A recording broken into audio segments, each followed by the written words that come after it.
Ey, men sodaman. Meni faqat pishiriqlar uchun deb o'ylaysanmi? Adashasan. Men ro'zg'ordagi muammolarni har kuni hal qilaman. Baliq, sarimsoq yoki piyoz. Qo'llaringdan hid kelyaptimi? Meni suv bilan aralashtir va hidlar bir zumda yo'qoladi. Tez va toza.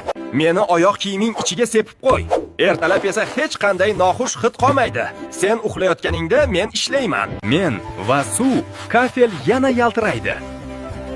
O'tkir hidlar va ortiqcha kimyoviy moddalarsiz. Meni gilam ustiga sepib chiq, 1 soat kut va chang yutgichda tozalab ol. Musaffolik kafolatlangan. Choy va kofe dog'lari qoldimi? Men va limon.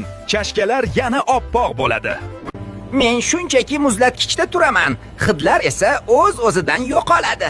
Bu imkoniyatlarimning ozginasi xolos. Ko'proq sirlarni bilishni istasang, maslahatchi AI sahifasiga obuna bo'l.